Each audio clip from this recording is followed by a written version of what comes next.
आज मैं आपके सम्मुख जयशंकर प्रसाद की दिव्य लेखनी द्वारा सृजित कामायनी महाकाव्य के श्रद्धा मन शीर्षक के निम्न पंक्तियों की व्याख्या करने के लिए आपके सम्मुख उपस्थित। तो लीजिए, इसका वाचन और व्याख्या इस प्रकार है। और उस मुख पर वह मुस्कान, रक्त किस लय पर ले विश्राम, अरुण की एक किरण अम्लान, अधिक अलशाई हो अविराम। श्रद्धा के अनिंद्य सौंदर्य का वर्णन करते हुए कवि उसी कड़ी में उसके अधरों पर खिली हुई मुस्कान का वर्णन करते हुए कहते, और उस मुख पर वह मुस्कान, रक्त लाल, किसलय, जो नए नए पत्ते होते हैं उनको हम किसलय कहते हैं। अरुण, प्रातःकालीन सूर्य जो होता है लालिमा से भरा हुआ होता है, उस बाल सूर्य के लिए एक शब्द का प्रयोग किया जाता है जिसको अरुण कहा जाता है। अम्लान, जो मलिन न हो, जो गंदी न हो, अर्थात जो पवित्र। अलसाई, अलसा करके, अविराम, सुंदर। कवि कह रहा है कि श्रद्धा के मुखमंडल पर, श्रद्धा के अधरों पर, लाल कपोलों पर छाई हुई मुस्कुराहट ऐसे लग रही है जैसे कोई प्रातःकालीन सूर्य की पवित्र किरण अलसाई हुई हो, और वह रक्त किसलय लाल रंग के कोपलों पर विश्राम करती। कवि ने लाल रंग के कपोलों के लिए, ओठों के लिए, अधरों के लिए रक्त किसलय लाल रंग के पत्ते की का बिंब प्रस्तुत किया है जो समीचीन है। कहा मनु ने, नवधरणी बीच बना जीवन रहस्य निरुपाय, एक उल्कासा जलता भ्रांत शून्य में फिरता हूं असहाय। श्रद्धा से मनु कहते हैं कि मेरी स्थिति कैसी है, तो जैसे आकाश से टूटा हुआ तारा, उल्का तारा, इस शून्य आकाश में इधर उधर भ्रमित होकर के इधर से उधर जलता हुआ भटकता रहता है, उसी प्रकार से मेरा जीवन भी इस धरती और आकाश के बीच में निरुपाय बनकर, निरुद्देश्य बनकर के मेरा जीवन भी भटका फिर रहा है। समझ में नहीं आता क्या करूं क्या न करूं। मेरा पूरा जीवन ही किंग कर्तव्य विमूढ़ की स्थिति में पहुंच गया है। कौन हो तुम बसंत के दूत, विरस पतझड़ में अति सुकुमार, घन तिमिर में चपला की रेख, तपन में शीतल मंद बया। बसंत एक ऋतु का नाम है, दूत जो उसका प्रतिनिधि होता है। बसंत के आगमन की सूचना कोकिल अपने मधुर वाणी से फूलों को दे देती है। बीरस, नीरस, पतझड़, पतझड़ पत्तों का झड़ जाना वाला सीजन पतझड़ कहलाता है।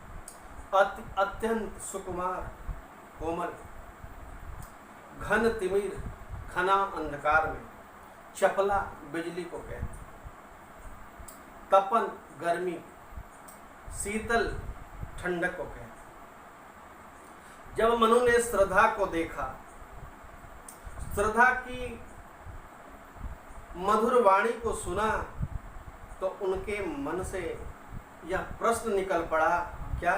कौन हो तुम बसंत के दूत, विरस पतझड़ में अति सुकुमार।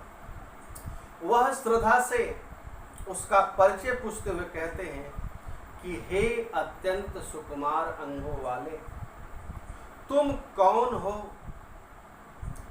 तुमने अचानक इस निर्जन प्रदेश में आकर के मेरे इस अभाव से, निराशा से भरे हुए जीवन में आशा का संदेश दे दिया।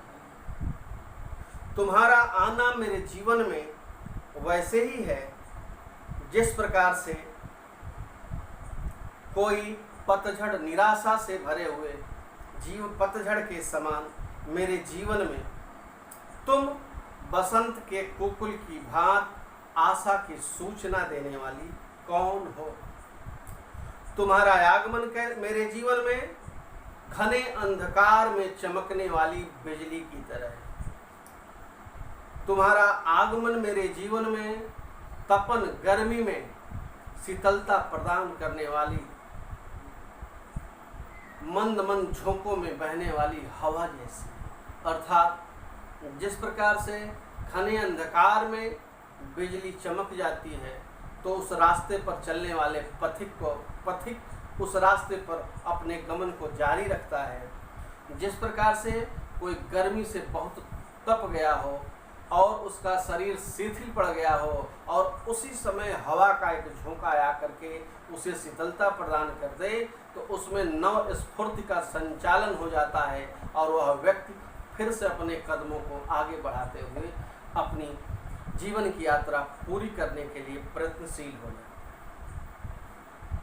लगा कहने आगंतुक व्यक्ति मिटाता उत्कंठा सविशेष, दे रहा हो कोकिल सा आनंद सुमन को ज्यों मधुमय संदेश।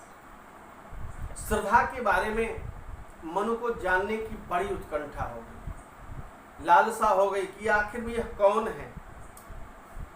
उनकी उत्कंठा को शांत करने के लिए श्रद्धा ने मनु से कहा क्या? लगा कहने आगंतुक व्यक्ति मिटाता उत्कंठा सविशेष। मनु की उत्कंठा को कि तुम कौन हो, कैसे हो, तुम कैसे यहाँ तुम्हारा आगमन हुआ, उस आगंतुक श्रद्धा ने उनकी इस उत्कंठा को मिटाते हुए अपना परिचय उन्हें दिया। दे रहा हो कोकिल सा आनंद सुमन जो मधुमय संदेश। मनु कहते हैं कि जिस प्रकार से कोकिल का कूकना एक आनंद का सृजन कर जाता है, एक आनंद की सृष्टि कर जाता है, उसी प्रकार से मधुरिम वाणी में श्रद्धा का मनु से बोलना उनके हृदय में आनंद की अनुभूति कराता है। सुमन का जो मधुमय संदेश, जिस तरह से पतझड़ में कोयल अपनी मधुर वाणी से कूक कर फूलों को यह संदेश देती है कि अब पतझड़ बीत गया, जीवन में बसंत आने वाला है। तो जब श्रद्धा की वाणी को मनु ने सुना तो ठीक उन्हें इसी प्रकार की प्रतीति हुई। अपना परिचय देते हुए श्रद्धा मनु से कहती है, भरा था मन में नव उत्साह, सीख लूं ललित कला का ज्ञान, इधर रह गंधर्वों के देश पिता की हूँ प्यारी। श्रद्धा मनु से कही कि मैं अपनी पिता की लाडली संतान थी, मेरा मन उत्साह से भरा हुआ था, नई ताजगी से भरा हुआ था और मैं इधर गंधर्वों के घर में रह करके, गंधर्वों के साथ निवास करके मैं यहाँ ललित कला का ज्ञान प्राप्त करने के लिए, गीत संगीत की शिक्षा अर्जित करने के लिए मैं यहाँ आई हुई।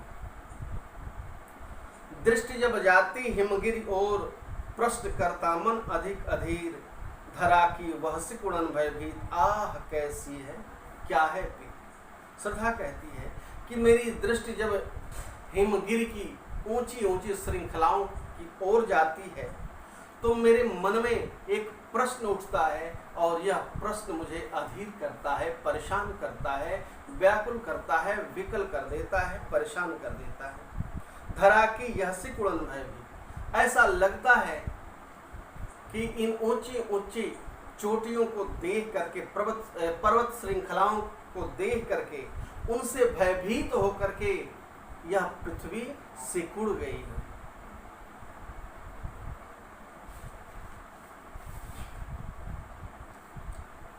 श्रद्धा मन को समझाते हुए, ढाढ़स बढ़ाते हुए, उनके अंदर से नैराश्य की भावना को निकालते हुए, उनके दुख दारिद्र्य को दूर करने की सत प्रेरणा देते हुए उनसे कहती है कि तुम्हें देखकर लगता है क्या, तपस्वी क्यों इतने हो क्लांत। क्लांत माने थके हुए, उदास। वेदना का यह कैसा वेदना, कष्ट, आह, पीड़ा, आह कितने अधिक हताश, तुम्हारे अंदर कितनी निराशा की भावना कितनी अधिक प्रबलता के साथ प्रविष्ट हो गई है। बताओ यह कैसा उद्वेग। श्रद्धा मनुष्य कहती है कि तुम्हें देख करके लगता है कि तुम एक तपस्वी हो, क्यों इतने हो क्लांत, तपस्वी जैसे दिखते हो और फिर इतना उदास क्यों हो, क्लांत क्यों हो, दुख से भरे हुए क्यों हो। वेदना का यह कैसा वेग, तुम्हारे हृदय में दुख का, निराशा का यह वेग कैसे प्रवाहित हो रहा है। आह तुम कितने अधिक हताश, तुम तपस्वी सदृश तुम्हारा व्यक्तित्व है, फिर भी तुम हताश हो, नर हो फिर भी निराश हो। क्या तुम्हें पता नहीं, नर हो न निराश करो तुम। नर होना और निराश होना यह संगति नहीं, नर का होना और निराश हो जाना इन दोनों में मेल नहीं है। नर वह है जिसके अंदर निराशा की भावना उत्पन्न। तुम कितने अत्यधिक निराश हो गए हो, हताश हो गए हो, तुम्हारा आत्मबल क्षीण हो गया है, कम पड़ गया है। बताओ यह कैसा उद्वेग। आखिर में यह निराशा, हताशा का भाव तुम्हारे अंदर कैसे प्रवाहित हो गया है, कैसे उत्पन्न हो गया है, कैसे आ गया है। उनके नैराश्य और दुख से भरे हुए व्यक्तित्व में आशा का संचार करने की प्रेरणा देते हुए उन्हें श्रद्धा मन को सुख दुख के क्रम को समझाती है और कहती है कि दुख की पिछली रजनी बीच विकसता सुख का नवल प्रभात, एक पर्दा यह झीना नील छिपाए हैं जिसमें सुख। सृष्टि में सुख दुख रुदन हास की आंख मिचौली चलती है। सुख है तो दुख आएगा, दुख है तो सुख आएगा। चक्र में वह परिवर्तनते दुखानि च सुखानि च। रथ के पहिए की भांति कभी सुख आता है, फिर यही सुख ऊपर चढ़ करके दुख में परिवर्तित हो जाता है, फिर दुख यह नीचे चला आता है। इस प्रकार से सुख दुख की आंख मचौली इस संसार प्रांगण में चलती है। पंत जी ने कहा है कि सुख दुख के मधुर मिलन से यह जीवन हो परिपूर्ण, फिर सस से ओझल हो घन, फिर घन से ओझल हो सस। यह कभी बादलों में छिप जाता है चांद, कभी चांद छिप जाता है बादलों में, और कभी बादलों के अंक से बाहर निकल जाता है। उसी तरह से सूर्य भी, उसी प्रकार से दुख भी कुछ क्षण तक अपना साम्राज्य प्रभुत्व स्थापित करता है, फिर उसकी भी सत्ता समाप्त हो जाती है और सुख का आगमन हो जाता है। सदा मन को समझाते हुए कहती है, दुख की पिछली रजनी भी, दुख का अंतिम पहर जिस प्रकार से के व्यतीत हो जाने के बाद सुख का प्रादुर्भाव है, जिस प्रकार से दुख का अंतिम प्रहर जब समाप्त हो जाता है तो नए सवेरे का उद्गम होता है, प्रातः काल का आगमन होता है। उसी प्रकार से दुख की भी एक सीमा है।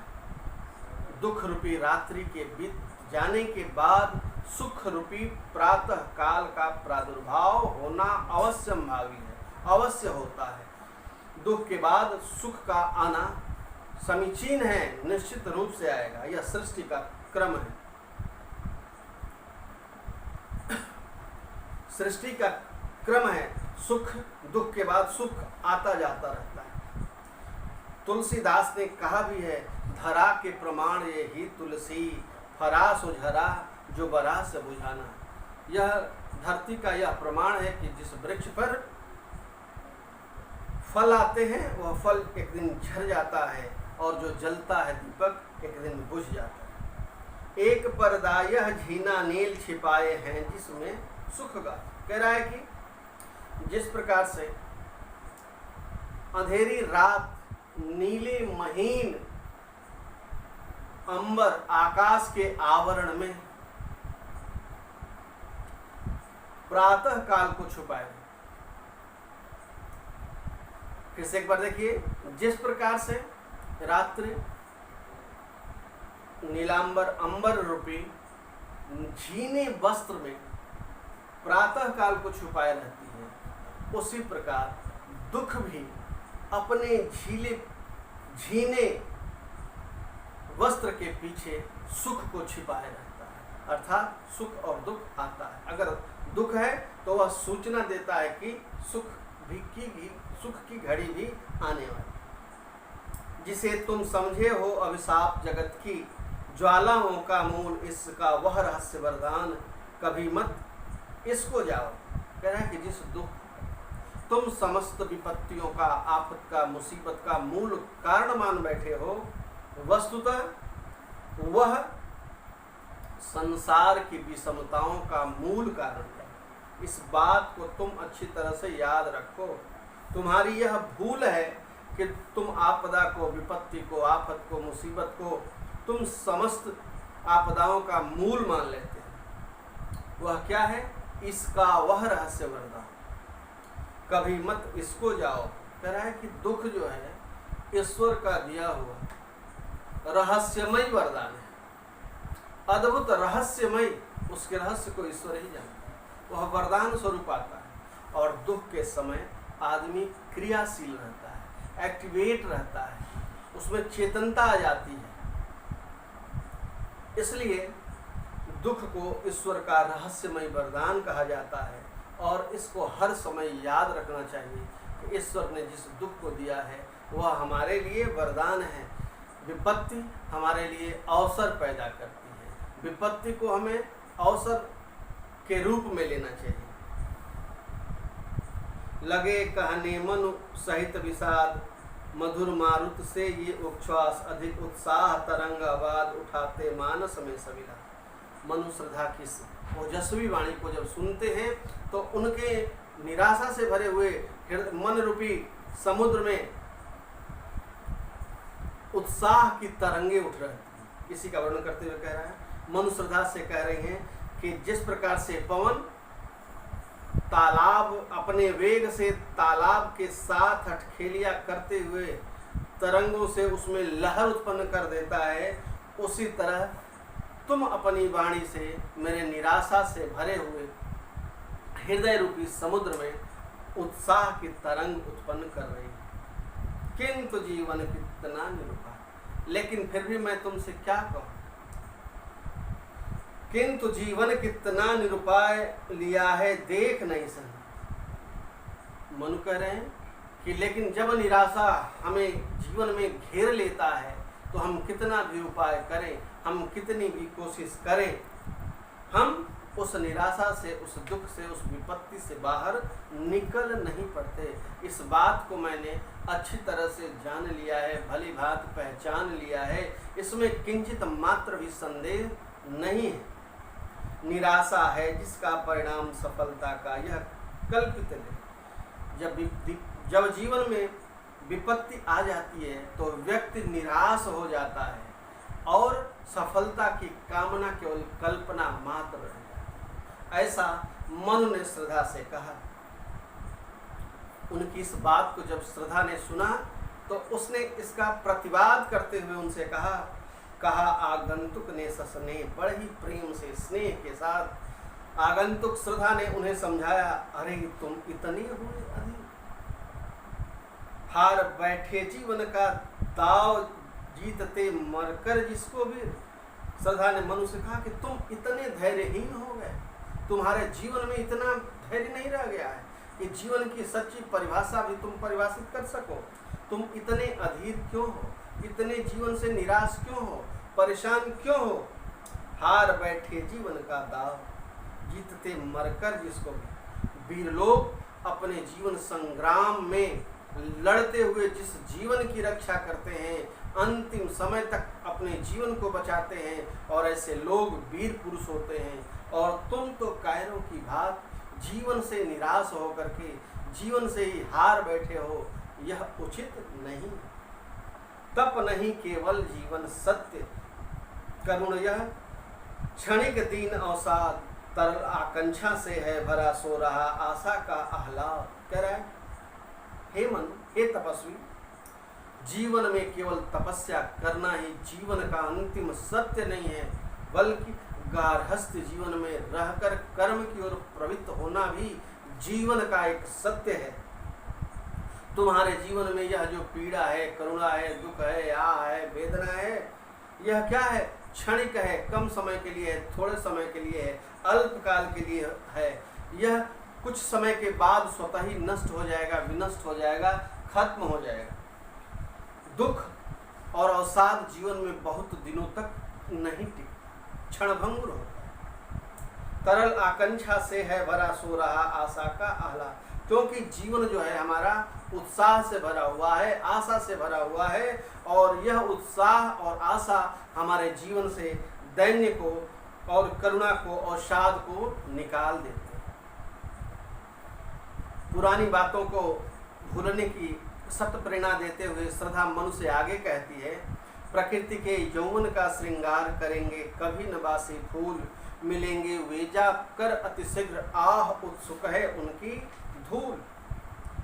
श्रद्धा मनुष्य कहती है कि प्रकृति रूपी रमणी का, सुंदरी का श्रृंगार कभी, जो प्रकृति रूपी रमणी का, सुंदरी का श्रृंगार कभी बासी फूलों से नहीं।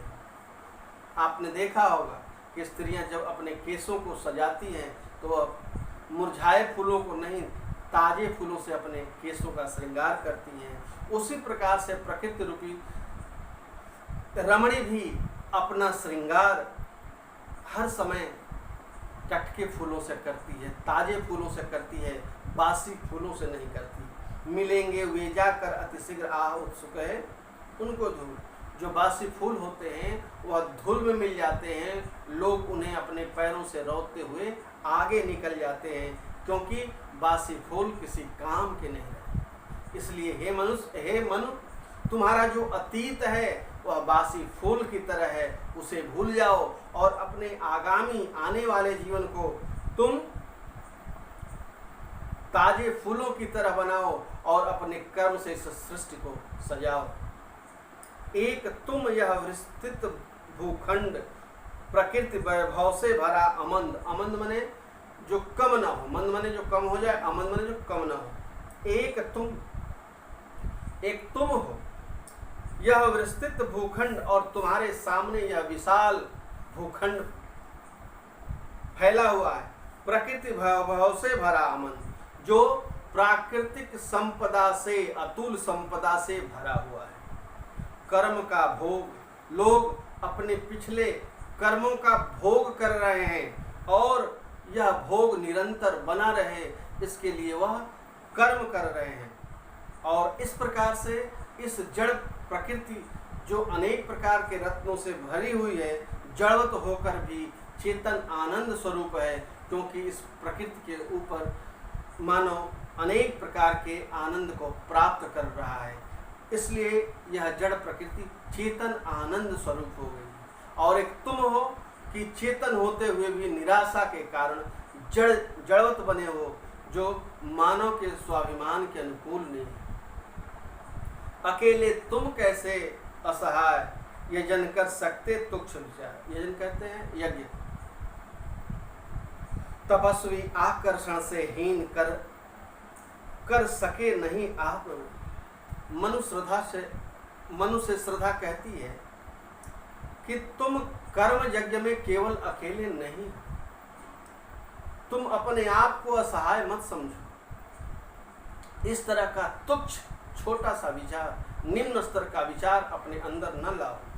तपस्वी आकर्षण से ही तुम तो इतने हताश हो गए हो, निराश हो गए हो कि तुम पूरी तरह से आकर्षण से विहीन प्रतीत होते हो। और जो व्यक्ति जिसके अंदर आत्मबल का आकर्षण नहीं होता, वह अपना विस्तार नहीं कर सकता, अपनी उन्नति नहीं कर सकता। समर्पण लो सेवा का सार, सजल संस्कृत का यह पतवार, आज से यह जीवन उत्सर्ग इसी पदतल में विगत विकार। समर्पण लो, आज से मैं तुम्हारे कर्म पथ पर चलने के लिए अपने आप को समर्पित करती हूँ, क्योंकि सेवा ही समर्पण लो सेवा का सार, यह समर्पण ही सेवा का मूल तत्व है। सजल संस्कृत का यह पतवार, आज से यह जीवन उत्सर्ग इसी पदतल में विगत विचार। करे कि मेरे समर्पण का, मेरे सेवा का भाव ही तुम्हारे जीवन रूपी समुद्र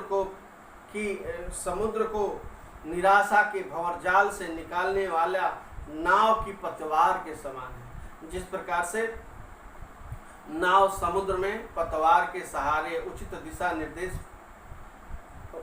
दिशा निर्देश के माध्यम से एक किनारे से दूसरे किनारे तक पहुंच जाती है, उसी तरह से श्रद्धा भी अपनी सेवा रूपी पतवार से मनु के जीवन को नैराश्य के इस किनारे से निकाल करके उसे नवीन सृष्टि के उस किनारे की ओर ले जाने के लिए अग्रसर है।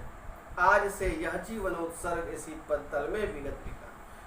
आज से मेरा जीवन तुम्हारे लिए समर्पित है। बनो संस्कृत के मूल रहस्य तुम्ही से फैलेगी यह बेल, विश्व भर सौरभ से भर जाए सुमन से खेलो सुंदर खेल। और क्या यह तुम सुनते नहीं, विधाता का मंगल वरदान, शक्तिशाली हो विजयी बनो, विश्व में गूंज रहा जयगान। कह रही है श्रद्धा मनुष्य कि देव संस्कृति का अब पतन हो गया है। अब समय आ गया है कि नवीन मानव संस्कृति, मानव सृष्टि की रचना की जाए और इस मानव सृष्टि की रचना के ध्वजवाहक तुम बनो संस्कृति के मूल रहस्य तुम्ही से फैलेगी। कह रही है श्रद्धा मनुष्य कह रही है कि तुम इस नवीन मानव सृष्टि की मूल कारण बनो और तुम्हारे कर्म से समृद्धि की बेल चारों तरफ इस भूमंडल में फैलेगी। विश्व भर सौरभ से भर जाए सुमन से खेलो सुंदर खेल। तुम अपने कर्म रूपी सुमन से इस प्रकार से प्रीति करो, प्रेम करो कि समृद्धि और जस की सुगंध से पूरा संसार, पूरा विमंडल, पूरा विश्व, अखिल ब्रह्मांड भर जाए। और यह क्या तुम सुनते नहीं, विधाता का मंगल वरदान, शक्तिशाली हो विजयी बनो, विश्व में गूंज रहा जाए। क्या तुम्हें यह सुनाई नहीं देता? ईश्वर का यह दिया हुआ मधुमय मंगलकारी वरदान का संदेश तुम्हें सुनाई नहीं देता कि तुम मानव हो, शक्ति के पुंज हो, शक्तिशाली बनो और विश्व में विजय प्राप्त करो। क्या विधाता का यह नारा तुम्हें सुनाई नहीं दे रहा है? अर्थात तुम अपनी शक्ति को पहचानो और इस नवीन मानव सृष्टि की रचना के लिए अग्रसर हो जाओ। डरो मत अरे अमृत संतान, अग्रसर है मंगलमय वृद्धि, पूर्ण आकर्षण जीवन केंद्र खिंची आवेगी। कहते तुम डरो मत, अपने इस मानव सृष्टि की, नवीन मानव सृष्टि की रचना के लिए अपने कदम को आगे बढ़ाओ। तुम अमृत संतान, तुम्हें कोई मारने वाला नहीं है। अग्रसर है मंगलमय वृद्धि, अपने पैरों के कदमों को आगे की तरफ बढ़ाओ, तुम्हारा हर कदम मंगलकारी होगा। पूर्ण आकर्षण जीवन केंद्र खिंची आवेगी सकल समृद्धि। तुम आकर्षण से भरे हुए हो, आत्मबल के आकर्षण से भरे हुए हो, उत्साह के आकर्षण से भरे हुए हो और समस्त जो समृद्धि नष्ट हो चुकी है वह तुम्हारे कर्म करने से स्वतः ही फिर से वापस लौट आएगी। विश्व की कल्याणी सृष्टि, विधाता की कल्याणी सृष्टि। कह रहा है कि विधाता ने इस सृष्टि की रचना की है। यह सृष्टि मानव के हित को, भलाई को ध्यान में रखकर की गई है, इसीलिए इसे हम विधाता की कल्याणकारी रचना कहते हैं। सफल हो इस भूतल पर पूर्ण पटे सागर, बिखरे ग्रह पुंज और ज्वालामुखियां हो चूर्ण। कह रहा है कि इस विधाता की कल्याणकारी सृष्टि के नवनिर्माण के तुम वाहक बनो। भले ही तुम्हारे मार्ग में सागर स्थल के रूप में बाधा उत्पन्न करें, ग्रह बिखरे ग्रह पुंज, ग्रह नक्षत्र इधर से उधर बिखर करके तुम्हारे मार्ग को अवरुद्ध करें और ज्वाला, और तुम्हारे रास्ते में जगह जगह पर प्रत्येक स्थान पर ज्वालामुखियों का विस्फोट हो, फिर भी तुम्हारे कदम रुकने नहीं चाहिए। क्यों? उन्हें चिंगारी सदृश सदर्प कुचलती रहे खड़ी सानंद, आज से मानवता के कीर्ति अनिल भूजल में रहे न बंद। कह रहा है कि यह बाधक तत्व, चाहे सागर, चाहे ग्रह नक्षत्र, चाहे ज्वालामुखियों का विस्फोट कितना भी तुम्हारे मार्ग में बाधा उत्पन्न करे, लेकिन तुम सफलता की एक चिंगारी से सदैव गर्व के साथ इनको कुचलते हुए आगे बढ़ो और नवीन मानव सृष्टि की रचना करो। आज से मानवता की कीर्ति अनिल भू जल में रहे न बंद। आज से तुम्हारे द्वारा निर्मित नवीन मानवीय सृष्टि जो मानवता के हित के लिए कल्याणकारी है, वह उसकी कीर्ति, उसकी जस पताका अनिल वायु में, धरती पर और जल में चारों तरफ उसकी गूंज सुनाई दे। जलद के फूटे कितने उत्स, दीप कक्षप डूबे उतराएं, किंतु यह खड़ी रही दृढ़ मूर्ति, अभ्युदय कर रही उपाय। मानव संस्कृति के महत्व को रेखांकित करते हुए श्रद्धा मनु से कहती है, उदध के फूटे कितने उत्स, जलध के फूटे कितने उत्स। कह रहा है, मनु से कह रही है कि जलध समुद्र में के चाहे कितने भी स्रोत क्यों न फूट जाए, द्वीप, छोटे छोटे द्वीप कछुए की भांति डूबते और उतराने लगे, तुम्हें इन परेशानियों से भयभीत नहीं होना, किंतु यह खड़ी रही दृढ़ मूर्त, अभ्युदय कर रही उपाय। अब नवीन मानवीय संस्कृति कभी न खंडित होने वाली, दृढ़ता से खड़ी रहने वाली मूर्ति की तरह अटल है, उसे कोई डिगा नहीं सकता। शक्ति के विद्युत कण जो व्यस्त विकल बिखरे हैं, हो निरुपाय समन्वय, उनका करे समस्त विजयनी, मानवता हो जाए। अब मधु में संदेश देती है श्रद्धा मनु को कि इस सृष्टि में शक्ति के, विद्युत के कण जो है वह जगह जगह बिखरे हुए हैं, और बिखरी हुई चीज़ों को जब हम एकत्र कर देते हैं तो वह शक्ति का पुंज बन जाती है, शक्ति का स्रोत बन जाती है। इसी तरह का संदेश देते हुए श्रद्धा मनु से कहती है कि इस सृष्टि में जो शक्ति के कण, विद्युत के कण जगह जगह छिटक पड़े हैं, उन समस्त शक्ति कणों को तुम एकत्र करो, समन्वय करे, समस्त उनका एकत्र करो और मानव के कल्याण का मार्ग प्रशस्त करो। ऐसा करके तुम मानवता को विजय श्री दिला सकते हो, और तुम्हारा यह कर्म मानवता के हित के लिए है, भलाई के लिए है, और इस तरह का कर्म करके तुम मानवता को, नवीन मानव सृष्टि को विजय दिला सकते हो। धन्यवाद।